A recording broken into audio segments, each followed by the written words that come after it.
Hello friends, welcome to Zana's Recipes. Bakrid அன்னைக்கு ஜனா ஸ்வீட்டில் என்ன ஸ்பெஷல்னு பார்க்கலாமா? பிரியாணி தாங்க ஸ்பெஷல். இதே டைமில் போன வருஷம் பக்ரீத் அன்னைக்கு நான் ஒரு பிரியாணி வீடியோ அப்லோட் பண்ணியிருந்தேன்.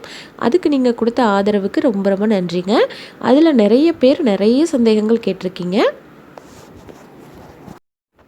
அதுக்கு முன்னாடி நான் எல்லார்கிட்டேயும் சாரி கேட்டுக்கிறேன். ஆக்சுவலி பார்த்தீங்கன்னா இன்றைக்கி எனக்கு வீடியோ எடுக்கிற ஐடியாவே கிடையாது. ரொம்ப ஒரு பிஸியான ஒரு ஷெடியூலில் நாங்கள் இருந்துகிட்ருந்தோம். சரி, போன வீடியோவில் தான் நிறைய பேர் நிறைய டவுட்ஸ் கேட்டிருந்தாங்களே அப்படின்னு சொல்லிட்டு தான் எடுத்தேன். என்னுடைய சேனலை ஃபர்ஸ்ட் டைம் பார்க்குறீங்க அப்படின்னா அந்த தாளிக்கிற முறையெல்லாம் நீங்கள் இந்த பழைய வீடியோவில் கொஞ்சம் பார்த்துக்கோங்க, ரெஃபர் பண்ணிக்கோங்க. இப்போ நான் தக்காளி போடுறதுல இருந்து தான் நான் வீடியோவை எடுக்க ஆரம்பித்தேங்க. இன்றைக்கி பார்த்தீங்கன்னா நாங்கள் ஒரு 5 kg பிரியாணி செய்கிறோம். ஒரு 15 பேர் சாப்பிட்ற அளவுக்கு. இப்போது புதினா கொத்தமல்லி சேர்த்துக்கலாம்.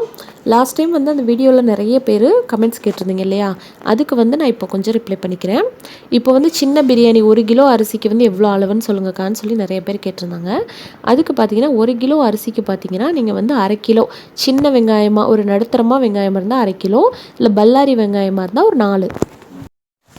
அதே மாதிரி தான் தக்காளியும் 1/2 கிலோ எடுத்துக்கோங்க. பெரிய பழமாக இருந்தால் ஒரு 4, சின்னதாக இருந்தால் ஒரு 5 பழம் எடுத்து நல்லா நறுக்கி வச்சுக்கோங்க.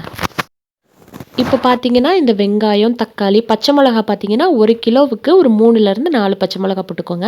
இப்போ ஒரு 8 பச்சை மிளகா கிட்ட போட்டிருக்கோம். இன்னொரு விஷயம் பார்த்தீங்கன்னா பிரியாணி கிண்டும் போது இந்த மாதிரி ஒரு துடுப்பு வச்சுக்கோங்க. இப்போ எல்லாம் நல்லா மசிஞ்சு வெந்துருச்சு. இப்போ இஞ்சி பூண்டு பேஸ்ட் ஆட் பண்ணிக்கலாம். அடுத்ததாக இஞ்சி பூண்டு பேஸ்ட்லேயும் பார்த்தீங்கன்னா நிறைய பேர் நிறைய சந்தேகம் கேட்டிருந்தீங்க. இப்போ 1 கிலோ ரைஸுக்கு பார்த்தீங்கன்னா பூண்டு கையில் ஒரு பிடி அள்ளினா எவ்வளோ இருக்கும், இறுக்கி பிடிச்சி ஒரு கை அள்ளினா எவ்வளோ இருக்கும், அந்த அளவுக்கு தான் சேர்க்கணும். அதாவது 1 கிலோ ரைஸுக்கு பார்த்தீங்கன்னா 100 கிராம் பூண்டு, 50 கிராம் இஞ்சி, 100 கிராம் தயிர் சேர்க்கணும். இது 5 கிலோ பிரியாணிங்கிறனால எல்லாமே கொஞ்சம் அதிகமாக தான் நாங்கள் சேர்த்துட்ருக்கோம். இப்போ இது பார்த்திங்கன்னா நல்ல ஒரு கிரேவியாக எண்ணெய் பிரிஞ்சு வர வரைக்கும் கொதிக்க வைக்கலாம். அடுத்ததாக ஆட்டுக்கறியை தனியாக குக்கரில் தான் வேக வைக்கணும். 1 டேபிள் ஸ்பூன் போல் இஞ்சி பூண்டு பேஸ்ட் போட்டுட்டு கொஞ்சமாக உப்பு, மிளகாய்த்தூள் போட்டுட்டு ஒரு 4-5 விசில் வச்சுட்டு ஆஃப் பண்ணிடுங்க. இது பார்த்திங்கன்னா 2.5 கிலோ கிட்ட ஆட்டுக்கறி நல்லா வெந்து சாஃப்டாக இருக்குது. இந்த வேக வச்ச தண்ணியை தான் நம்ம கணக்கு பண்ணணும். அடுத்ததாக அந்த ஆட்டுக்கறி அந்த தண்ணியோடு சேர்த்து நம்ம அந்த கிரேவியில் ஊற்றிக்கலாம். இந்த கிரேவியை ப்ரிப்பேர் பண்ணுறதே பார்த்திங்கன்னா ஒரு 20 நிமிஷம் போல் டைம் எடுக்கும். நல்லா மெதுவாக வெந்து எண்ணெய் பிரிஞ்சு வர வரைக்கும் டைம் கொடுங்க. அடுத்ததாக மசாலாவெல்லாம் சேர்த்துக்கலாம். பிரியாணி மசாலா, மிளகாய்த்தூள், கொஞ்சமாக மட்டன் மசாலா. பிரியாணி மசாலா வீடியோ நான் போட்டிருக்கேன், உங்களுக்கு வேணும்னா நீங்கள் செக் பண்ணி பார்த்துக்கோங்க. இந்த மசாலா எல்லாமே பார்த்தீங்கன்னா உங்கள் டேஸ்ட்டுக்கு ஏற்ற மாதிரி நீங்கள் கூடவோ குறைச்சோ போட்டுக்கோங்க.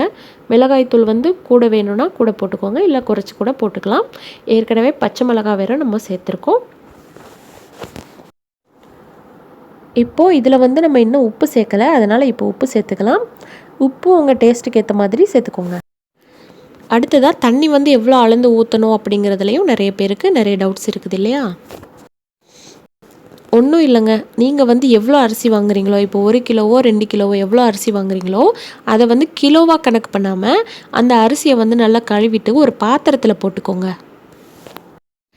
எந்த பாத்திரத்தில் அளவு வச்சு போடுறீங்களோ அதில் இருந்து நம்ம 1.5 கிண்ணம் அல்லது 1.5 பாத்திரம் தண்ணி சேர்க்கணும். மட்டன் தண்ணியை மறந்துடவே கூடாதுங்க. இல்லை நம்ம 2 கப்பு ஊற்றிட்டோம் அப்படின்னா குழஞ்சு போயிடும். அடுத்ததாக லெமன் ஊற்றிக்கோங்க. 1 கிலோவுக்கு பார்த்தீங்கன்னா சின்ன லெமன் 1. இப்போது அரிசி சேர்த்ததுக்கப்புறமும் கொஞ்சம் உப்பு பார்த்து போட்டுக்கோங்க. ஒரு 5 நிமிஷம் மூடி வச்சுக்கலாம்.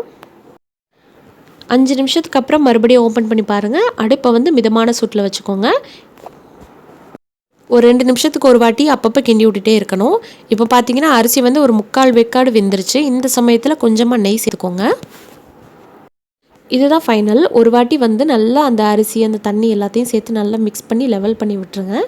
இந்த முறை செய்யும்போது நீங்கள் துடுப்பு போட வேண்டாம். ஒரு அரிக்கரண்டி மாதிரி எதையாவது யூஸ் பண்ணி நல்லா லெவல் பண்ணி விட்டுருங்க. துடுப்பு போட்டிங்கன்னா ரொம்ப குழஞ்சி போயிடும். இப்போ பார்த்தீங்கன்னா அரிசி நல்லா வெந்துகிட்ருக்கு. இந்த சமயத்தில் நீங்கள் நல்லா லெவல் பண்ணி விட்டு உப்பு, காரம் எல்லாமே செக் பண்ணிக்கணும். செக் பண்ணிவிட்டு மறுபடியும் மூடி வச்சுருங்க. மூடி வச்சு மிதமான சூட்டில் ஒரு 5 நிமிஷம் வச்சுருங்க.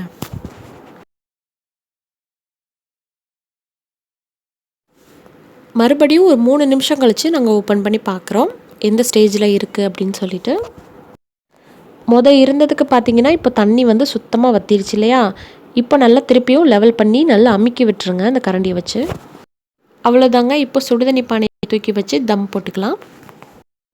அடுப்பை வந்து ரொம்ப ரொம்ப கம்மியான தீயில சிம்மரில் வச்சுட்டு ஒரு 5 நிமிஷம் கழிச்சுட்டு ஆஃப் பண்ணிக்கோங்க. உங்கள் டைமிங்கை பொறுத்து தான் தம்மு. இப்போ 10 நிமிஷத்தில் நாங்கள் ஓப்பன் பண்ணிட்டோம். கொஞ்சம் சீக்கிரமாகவே தான் ஓப்பன் பண்ணிட்டோம். மேக்ஸிமம் பார்த்தீங்கன்னா தம்மு வந்து கொஞ்சம் 20 நிமிஷம் போட்டிங்கன்னா, அடுப்பு கறி இருந்துச்சுன்னா அதை தூக்கி போட்டிங்கன்னா நல்லா பஸ்பமாக அப்படியே நல்லா உதிரி உதிரியாக சாஃப்டாக வெந்து அழகாக இருக்கும். அவ்வளோதான் ஃப்ரெண்ட்ஸ், ரொம்ப ரொம்ப சுவையான Bakrid special mutton biryani ready ஆயிடுச்சு. இதில் பார்த்தீங்கன்னா என்னால் முடிஞ்ச வரைக்கும் நிறைய சந்தேகங்களுக்கு நான் பதில் சொல்லியிருப்பேன். இந்த வீடியோ வந்து உங்களுக்கு ரொம்ப ரொம்ப யூஸ்ஃபுல்லாக இருந்துச்சுன்னா அதுவே எனக்கு பெரிய ஒரு சந்தோஷம்தான். இந்த வீடியோவை வந்து மற்றவங்களும் பார்க்கணுன்னு நினச்சா அவங்களுக்கு ஷேர் பண்ணுங்கள். முக்கியமாக லைக் பண்ணுங்கள், சப்ஸ்கிரைப் பண்ணுங்கள். தேங்க்யூ.